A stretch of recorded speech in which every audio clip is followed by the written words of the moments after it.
الحمد لله وحده والصلاة والسلام على من لا نبي بعده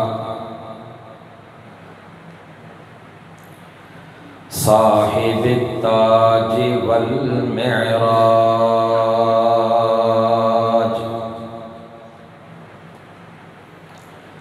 محبوب رب الأرض والسماوات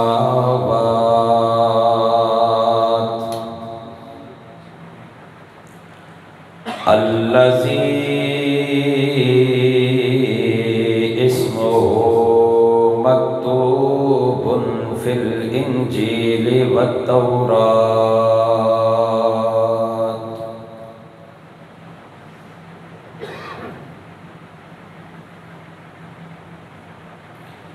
الذي اسمه مكتوب في الإنجيل والتوراة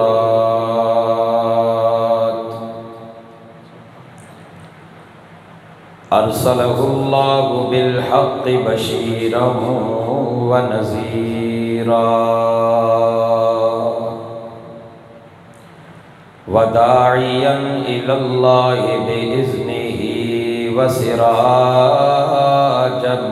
منيرا أما بعد فأعوذ بالله من الشيطان الرجيم بسم الله الرحمن الرحيم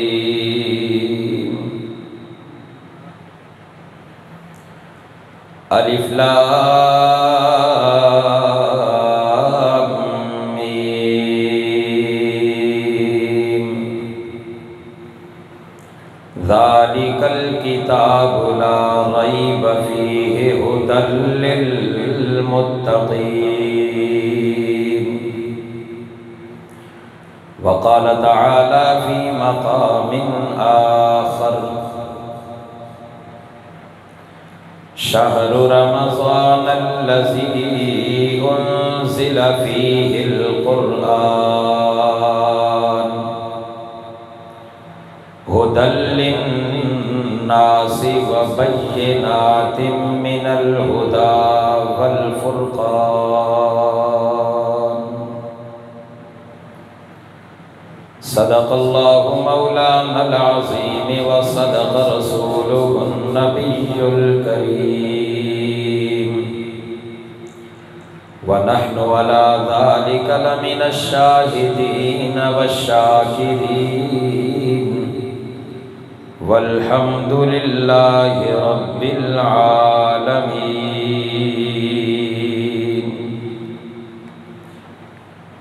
تمام احباب شوق اور محبت کے ساتھ بآواز بلند درود پاک پڑھ لیں. اللہم صلی علی سیدنا و مولانا محمد وعلی آل سیدنا و مولانا محمد وبارک وسلم وصلی علیہ. سبحانك لا علم لنا إلا ما علمتنا إنك أنت العليم الحكيم. رب اشرح لي صدري ويسر لي أمري واحلل عقدة من لساني يفقهوا قولي. رب زدني علما رب زدني علما رب زدني علما.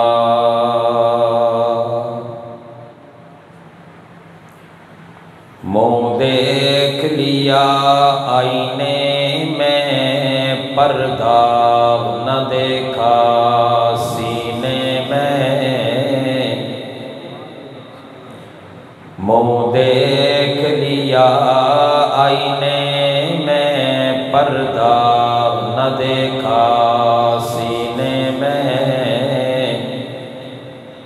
دل ایسا لگایا جینے میں کہ مرنے کو مسلمان بھول گئے، آذان تو اب بھی ہوتی ہے مسجد کی فضا میں اے انور،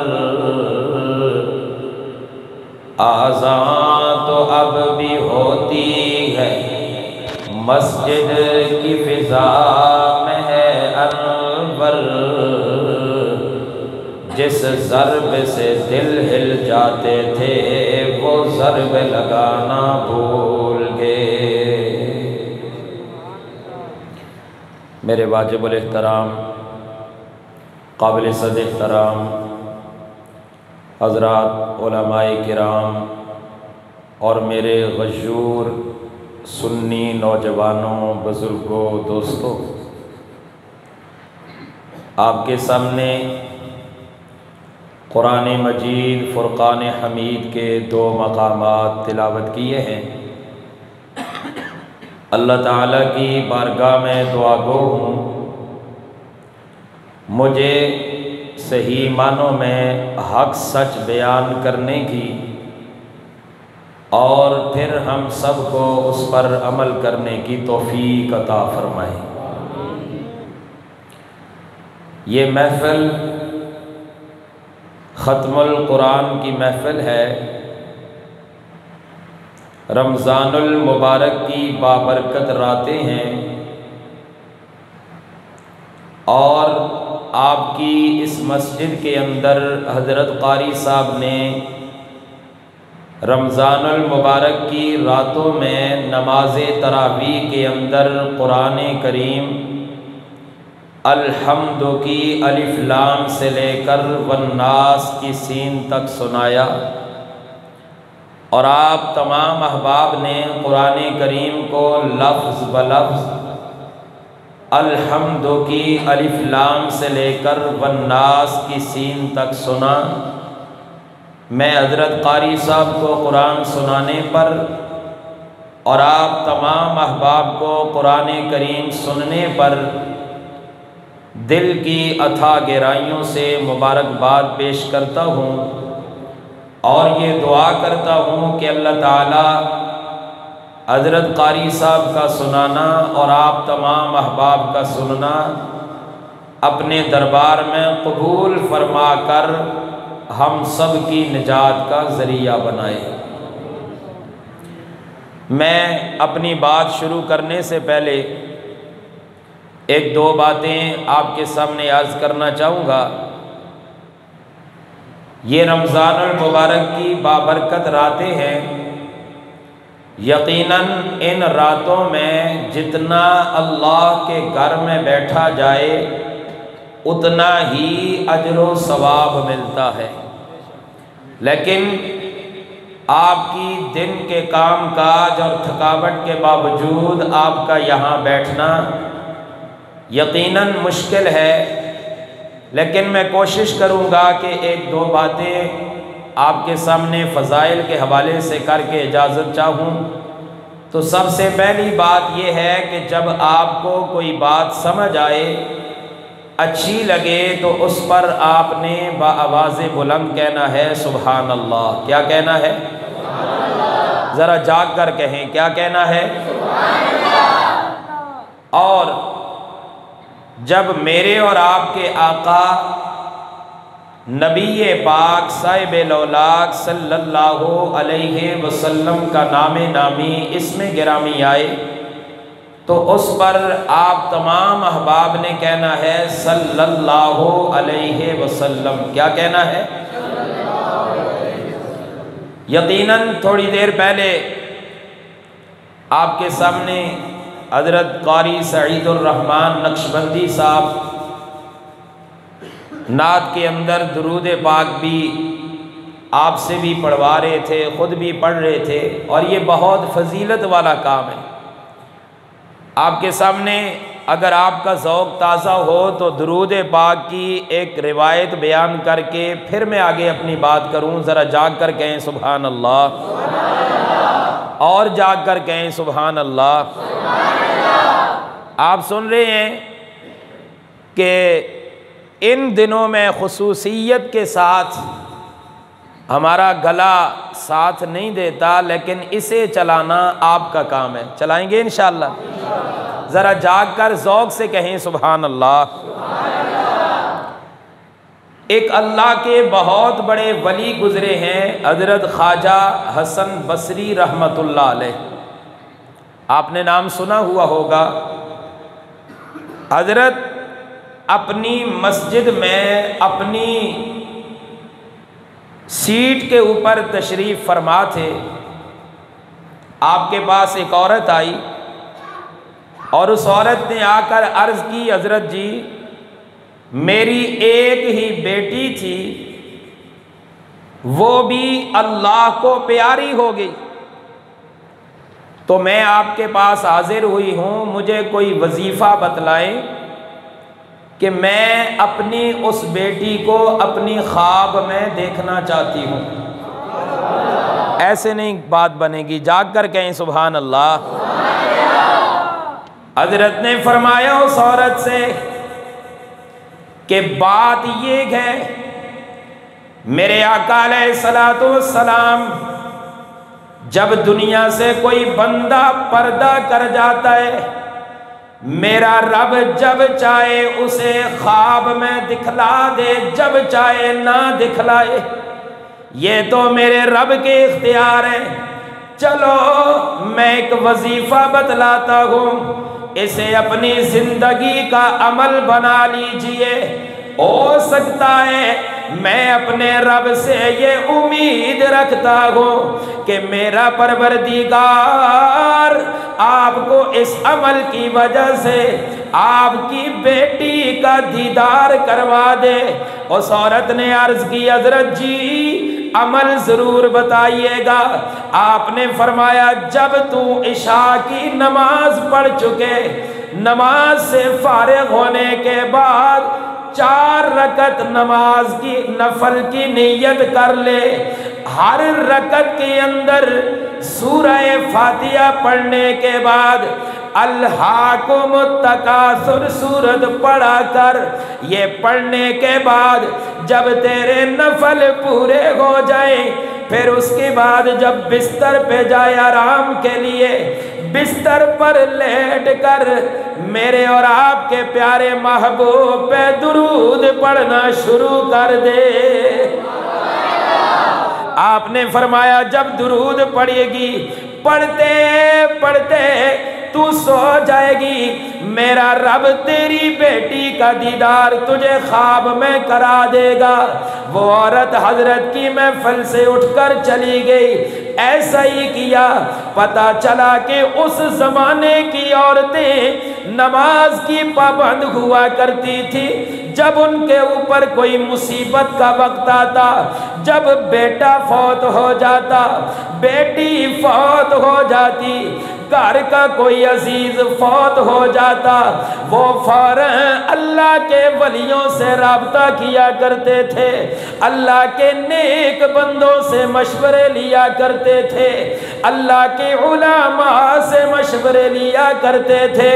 اس عورت نے ایسا ہی کیا، وہ نفل پڑھنے کے بعد اپنے بستر پہ سو گئی، لیٹتے ہوئے اس نے میرے محبوب پہ درود پڑھنا شروع کر دیا۔ پڑھتے پڑھتے وہ سو گئی، رات گزر گئی، صبح ہوئی، پھر حضرت جی کے دربار میں آئی اور آ کر عرض کرنے لگی، حضرت جی مجھے اللہ نے خواب کے اندر بیٹی کا دیدار کروا دیا ہے۔ حضرت نے فرمایا پھر تو تیرا مسئلہ حل ہو گیا۔ کہنے لگی نہیں نہیں، میں نے جب بیٹی کو دیکھا پہلے سے زیادہ پریشان ہو گئی ہوں۔ حضرت نے فرمایا وجہ کیا ہے؟ وہ عورت کہنے لگی پہلے جب نہیں دیکھا ہوا تھا، ذہن کے اندر بات تھی کہ وہ جنت میں ہو گئی، لیکن آج میں نے خواب کے اندر دیکھا میری بیٹی جہنم کی آگ کے اندر ہے۔ تارکول کا لباس پہنا ہوا گیا اور اس کو جہنم کی آگ جلا رہی ہے۔ حضرت نے فرمایا ایسا کر، صدقہ دے، صدقہ کر، شاید اللہ صدقے کی بدولت تیری بیٹی کو جہنم سے آزاد کر دے۔ حضرت نے کیا فرمایا کہ صدقہ کر، شاید اللہ صدقے کی بدولت، صدقے کے طفیل تیری بیٹی کو جہنم سے آزاد کر دے۔ اس عورت نے کہا ٹھیک ہے، وہ اٹھ کر چلی گئی۔ اس زمانے کے ولی بھی ولی ہوا کرتے تھے۔ سارے نہ بولو، جو ولیوں کو مانتے ہیں وہ جاگ کر کہیں سبحان اللہ۔ اس زمانے کے ولی بھی ولی ہوا کرتے تھے۔ عورت اٹھ کر گھر گئی اور ادھر اللہ کے ولی جب اپنی عبادت سے فارغ ہونے کے بعد اپنے بستر پہ جاتے گئے، سو جاتے ہیں، خواب میں دیکھتے گئے حسین و جمیل عورت ہے، نوجوان لڑکی ہے، سرسبز و شاداب میدان ہے، نعمتوں کے اندر ہے اور اس کو جنت کا لباس پہنا ہوا ہے۔ حضرت نے اسے ٹک ٹکی باندھ کے دیکھا۔ وہ عورت کہنے لگی حضرت جی مجھے آپ بڑی حیرانگی سے دیکھتے گئے، مجھے آپ نے پہچانا نہیں؟ فرمایا نہیں پہچانا۔ کہنے لگی میں وہ بیٹی ہوں جس کی ماں آپ کے دربار میں آئی تھی۔ حضرت نے فرمایا تیری اماں تو کہہ رہی تھی کہ میں نے خواب میں دیکھا کہ بیٹی میری جہنم میں ہے اور میں تجھے دیکھ رہا ہوں تو جنت کی سیر کر رہی ہے۔ جاگ کر کہیں سبحان اللہ۔ اس عورت نے کہا کہ حضرت جی میری ماں ٹھیک کہتی ہے، میری ماں ٹھیک کہتی ہے، واقعتاً میں جہنم کے عذاب میں مبتلا تھی۔ حضرت نے فرمایا پھر تو جنت کی نعمتوں میں کیسے؟ اللہ اکبر، اگر ذوق ہو تو میں آگے چلوں۔ جاگ کر کہیں سبحان اللہ۔ وہ عورت کہنے لگی حضرت جی کل تک میں جہنم کے عذاب میں تھی اور میں اکیلی نہیں، 500 افراد، کتنے؟ سارے بولو کتنے؟ 500 افراد جہنم کے عذاب میں تھے اور ان میں بھی ایک تھی۔ آپ نے پوچھا پھر تو آج جنت میں کیسے؟ کہنے لگی جس قبرستان میں بھی مدفون تھی اس قبرستان سے ایک اللہ کا نیک بندہ گزر رہا تھا جس کی زبان پہ پیارے آقا پہ درود تھا۔ اس درود کی برکت سے میرے رب نے 500 قبروں سے عذاب کو اٹھا لیا ہے۔ کتنی قبروں سے عذاب کو اٹھا لیا ہے؟ 500 قبروں سے۔ ایک اللہ کا ولی، اللہ کا نیک بندہ جو قبرستان سے جا رہا ہے اور وہ قبرستان سے جاتے جاتے اس کی زبان پہ درود پاک ہے، اس درود پاک کی برکت سے اللہ نے 500 مردوں سے جن کو عذاب ہو رہا تھا اللہ نے ان سے عذاب کو اٹھایا۔ اور وہ نوجوان عورت لڑکی کہتی ہے حضرت جی اللہ نے اس درود کی برکت سے ہمیں جنت میں بھیج دیا ہے۔ تو اب یہاں 2 باتیں ملتی ہیں، ذوق ہو تو میں وہ نقطہ بیان کروں، ذرا جاگ کر کہیں سبحان اللہ۔ ایک بات یہ ملتی ہے وہ اللہ کا ولی، اللہ کا نیک بندہ قبرستان سے جا رہا تھا۔ کہاں سے جا رہا تھا؟ قبرستان سے۔ وہ قبرستان اس زمین پر تھا۔ کہاں پر تھا؟ زور سے بولو، کہاں پر تھا؟ اس زمین پر تھا۔ اس زمین کے قبرستان پہ جا رہا ہے۔ پتہ چلا کہ قبر سے مراد یہ زمینی قبر ہے، علیین والی نہیں سمجھے ہو؟ ذرا جا کے آنکھو سبحان اللہ۔ اور دوسری بات، اللہ کے ولی کے چلتے ہوئے زبان پہ درود ہے، اس کی برکت سے میرے رب نے 500 مردوں سے عذاب اٹھا کے اسے جنت میں بھیج دیا۔ اور جس زبان سے درود پڑھا جا رہا ہے اس زبان پہ اور اس جسم پہ اللہ کس طرح جہنم کا عذاب دے سکتا ہے؟ پتہ چلا کہ جس زبان سے درود پڑھا جاتا ہے اس زبان پہ اللہ کبھی جہنم کا عذاب نہیں بھیجیں گے۔ اس لیے درود پاک اپنا معمول بنائیں، درود پاک کو اپنا معمول بنائیں گے انشاءاللہ۔ میں جو بات عرض کر رہا تھا، جب میرے اور آپ کے آقا کا نام نامی اسم گرامی آئے تو اس پر کیا کہنا ہے؟ صلی اللہ علیہ وسلم۔ یہ بہت بڑی دولت ہے اور یہ درود پاک۔ میرا عنوان کچھ اور ہے، یہ تو میں نے ایک بات آپ کے سامنے بیان کر دی۔ خیر، درود پاک ایک ایسی عبادت ہے، ہم نماز پڑھتے ہیں، کوئی علم نہیں رب نے قبول کی ہے یا نہیں۔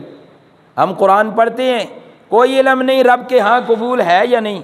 ہم روزہ رکھتے ہیں، کوئی علم نہیں رب کے ہاں قبول ہے یا نہیں۔ درود پاک واحد ایسی عبادت ہے، اس کی قبولیت کی گارنٹی میرا خدا دیتا ہے۔ اس لیے درود کو اپنا معمول بنائیں گے انشاءاللہ۔ ذرا جا کر کہیں سبحان اللہ۔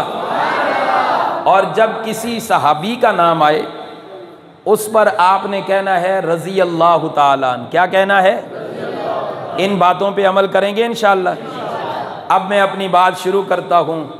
یہ محفل قرآن